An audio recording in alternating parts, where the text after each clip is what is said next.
तो लखन का भाई है ना? जी हाँ, मैं लखन का भाई हूँ। उन्होंने मुझे घर से निकाल दिया है। अरे तुझे तो तेरे भाई ने घर से निकाल दिया, फिर मैं भला तुझे पैसे क्यों दूं? और तू मेरा पैसा कैसे चुकाएगा? मैं तुझ जैसे भिखारी को पैसे नहीं देता। चल भाग यहाँ से। जमींदार साहब ऐसा मत करिए, कुछ तो रहम करिए, मैं आपके पैसे चुका दूंगा। मैं जानता हूँ तू कैसे चुकाएगा। अगर मैं तुझ जैसे भिखारी को पैसे देने लगूँ ना, तो एक दिन मुझे खुद भीख मांगनी पड़ेगी। चल चल चल भाग यहाँ से। कोई धर्मशाला नहीं है यहाँ जहाँ हर किसी को दान बांटता फिरूं। इतना कहकर जमींदार वहाँ से चला जाता है।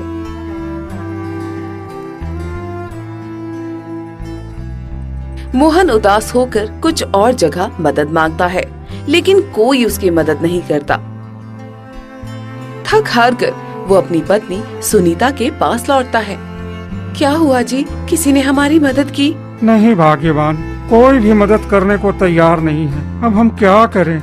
देखिए, अगर हमें घर चाहिए तो खुद ही बनाना पड़ेगा। क्यों ना हम लकड़ी काट कर एक छोटी सी झोपड़ी बना ले। तुम सही कह रही हो। चलो जंगल से लकड़ी और घास लाकर झोपड़ी बना लेते हैं।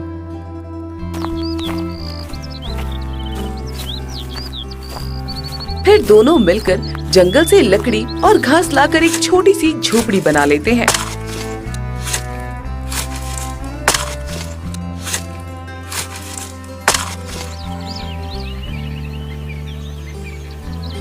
दो दिन उसी में बीत जाते हैं। घर का तो इंतजाम हो गया, लेकिन हम ऐसे भूखे कब तक रहेंगे? एक दिन तो हम मर जाएंगे, इसलिए अब खाने का कुछ इंतजाम करना होगा। लेकिन यहाँ जंगल में क्या मिलेगा खाने को? देखिए, यहाँ इतनी खाली जमीन पड़ी है, क्यों ना हम इसी में सब्जियाँ उगाएं और बेचें। इससे हमारा घर भी चलेगा और जमीन का भी उपयोग होगा। तुम ठीक कह रही हो, लेकिन ये जमीन तो बंजर है। यहाँ कुछ होगा या नहीं पता नहीं। भगवान पर भरोसा रखिए, कुछ ना कुछ जरूर होगा। ठीक है, अगर तुम कहती हो तो मैं आज ही गांव जाकर लोहार से एक फावड़ा ले आता हूँ और उसी से जमीन खोदूंगा। इतना कहकर मोहन गांव जाता है।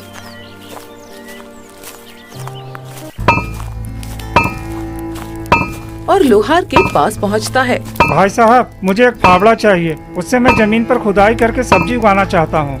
फावड़ा तो मैं दे दूंगा, लेकिन इसकी कीमत पूरे 4 चांदी के सिक्के लगेंगे। 4 चांदी के सिक्के? पर मेरे पास तो एक भी सिक्का नहीं है। अरे तो फिर भूल जा, मैं तुझे फावड़ा नहीं देने वाला। ऐसा मत करिए भाई साहब, नहीं तो मैं और मेरी बीवी भूखे मर जाएंगे। थोड़ा रहम कीजिए। ठीक है, एक काम कर, आज दिन भर मेरी भट्टी के पास काम कर दे। अगर तू मेहनत करेगा तो शाम को मैं तुझे फावड़ा मुफ्त में दे दूंगा। ठीक है, मैं काम करने के लिए तैयार हूँ। फिर मोहन दिन भर भट्टी के पास कड़ी मेहनत करता है। आग की तपिश और पसीने से लथपथ हो जाता है।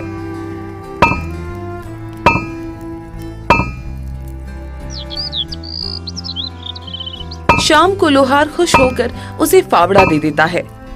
ले, ये रहा फावड़ा, तूने मेहनत की है, अब ये तेरा है। बहुत बहुत धन्यवाद भाई साहब। मोहन फावड़ा लेकर अपनी झोपड़ी में लौट आता है।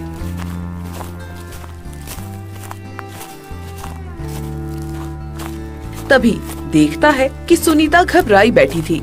अरे भाग्यवान, क्या हुआ? तुम इतनी घबराई हुई क्यों बैठी हो? जी जी जी, मुझे सांप ने काट लिया। क्या?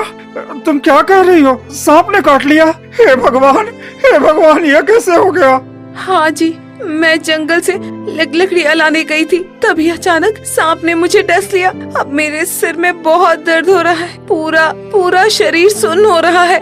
रुको, मैं जंगल से अभी जड़ी बूटी लाता हूँ। मेरे पिताजी कहते थे यही पास में एक ऐसी बूटी मिलती है जिसका रस देने से सांप का जहर तुरंत उतर जाता है। तुम हिम्मत रखना, मैं अभी लेकर आता हूँ।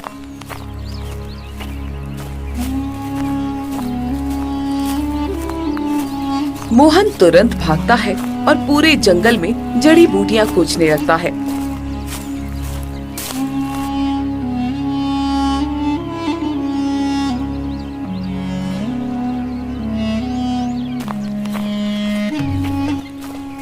लेकिन शाम होने लगती है और उसे कुछ नहीं मिलता।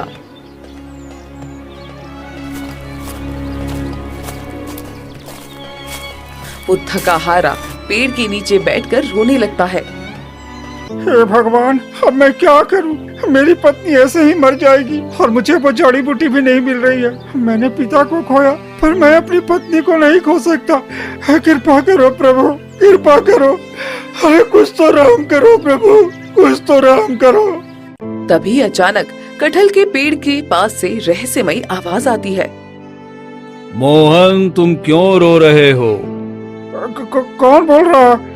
ये आवाज कहाँ से आ रही है? घबराओ मत, मैं ही बोल रहा हूँ। मैं कोई साधारण पेड़ नहीं हूँ, मैं जादुई कटहल का पेड़ हूँ। जादुई कटहल? पर तुम बोल कैसे सकते हो? तुम तो एक पेड़ हो ना?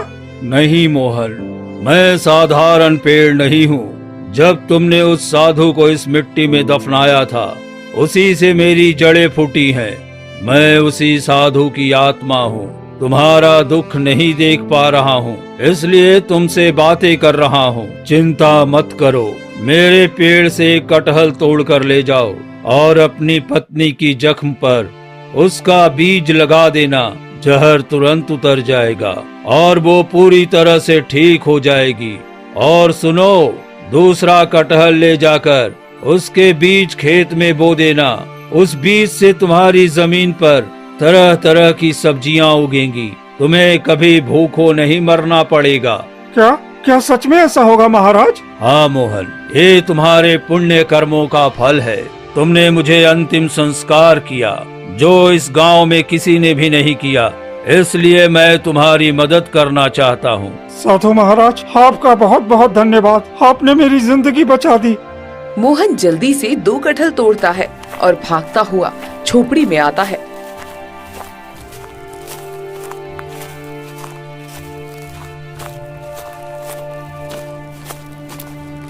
सुनीता बेहोश पड़ी होती है। हे भगवान, मेरी पत्नी तो बेहोश हो गई है। मुझे जल्दी कुछ करना होगा।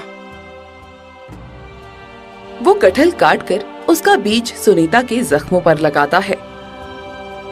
कुछ ही देर बाद सुनीता होश में आ जाती है। ये क्या हुआ? मैं तो मर गई थी ना? मेरे साथ क्या हुआ था जी? भाग्यवान, तुम्हें सांप ने काट लिया था, लेकिन देखो, जैसे ही मैंने ये जादुई कटहल का बीज तुम्हारे जख्म पर लगाया, तुम ठीक हो गई। जादुई कटहल? कटहल से कोई ठीक कैसे हो सकता है भला? अरे ये कोई साधारण कटहल नहीं है सुनीता, ये जादुई कटहल है। असल में जिस साधु बाबा को मैंने दफनाया था ना, उसी की आत्मा इस पेड़ में बस गई है। उसी ने मुझे ये कटहल दिया है। क्या क्या सच में ये कटहल जादुई है? हाँ, और उन्होंने कहा है कि इस कटहल के बीज को हमारी जमीन पर बो देने से हमारी गरीबी दूर हो जाएगी। पर जी, कटहल का पेड़ तो फल देने में 3 से 4 साल लगाता है, तब तक तो हम भूखे मर जाएंगे। ये कैसे संभव है? नहीं